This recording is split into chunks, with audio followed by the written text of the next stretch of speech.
I love this part of the show because we can all dish it and be a little bit real about things that are affecting all of our lives right now, and we can all relate to. So today we're going to talk about cooking, which most of us have been doing a lot more of than usual. Everyone's at home, people are cooking and eating all day, and I want to know from all of you, what is the most surprising recipe you've cooked in isolation? And then also, what do you never want to see or eat again? I'm going to start. I have to stop. Is wine a food? Because I need to start treating wine as if it's special again. It needs to be a Friday or a Saturday thing versus like a Monday to Sunday thing. So I need to, that's what I'll be working on for the rest of isolation and after. Christian, I'm going to throw it to you. What do you think? What have you seen too much of, and what's been a surprising recipe you've made? You're gonna laugh at me, Tracy, and that's okay. But did you know you can make really good salad at home yourself? Like you just throw in some greens, chop up tomatoes. Shocker. If you want to be fancy, throw in some nuts. You can even make your own dressing. Like, who knew all this? Not me. I mean, I know how to cook, but I just don't. I mean, in self-isolation, I wouldn't call making a sandwich or opening a can of soup cooking. But I did learn how to brulee bananas for a boozy banana milkshake, and it was delicious. So that was very good. Now, what don't I want to see? I think banana bread. I mean, I've cooked none of it, but I've seen so many Instagram stories about banana bread. It has not inspired me. I still have frozen bananas that are over up in my freezer. They will stay there. He is totally over the banana bread, and you know what, I kind of get it, but if you do make any more, send it my way because I can always eat more. Shoana, what is the most surprising recipe you've made in isolation, and what do you just want to cancel, you never want to eat again? Okay, first I'm with you with the wine. I need to stop making that a major food group as well. I like your tactic of just weekends. I'm gonna learn from you there. When we set up all of our food, I realized that I have two major food groups, and that's wine and chips, and everything else goes in the middle.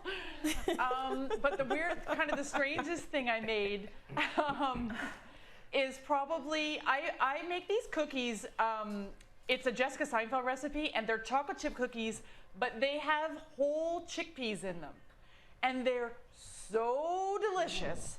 But I made them on my Instagram. You know, I'm doing cooking and stuff like that on my Instagram, like always. And all my followers were like, what? You're putting chickpeas into your cookies? Okay, when you cook them, I promise they're delicious. You don't know they're chickpeas. And they kind of disguise themselves as kind of like a macadamia nut, kind of.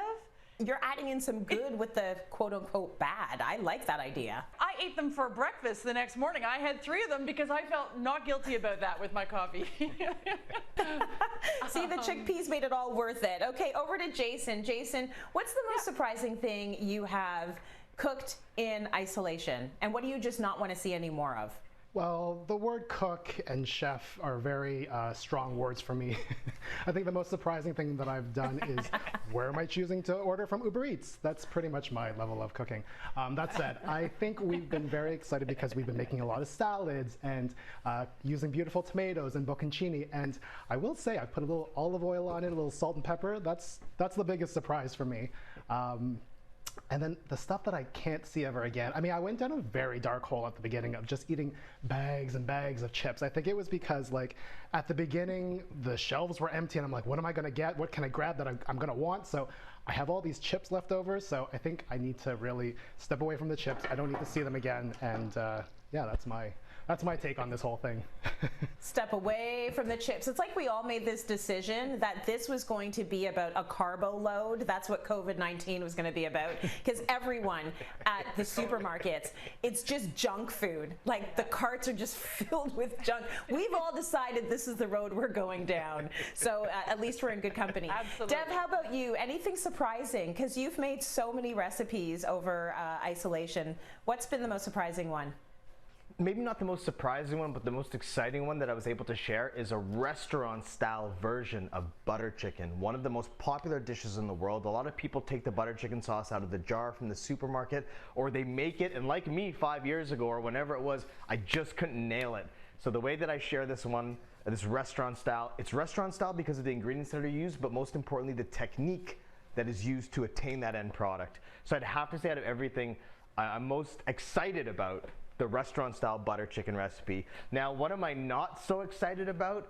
I was thinking about this question, and to be honest with you, there's nothing that I don't want to see. And the reason why is if someone is inspired, or if someone is at least cooking at home, and if their way of baking something is going to be banana bread, which I see every day, and I've posted a banana bread recipe, then all the power to them. Ultimately, at the end of the day, I just want people to be inspired to cook at home. There's nothing I don't want to see again.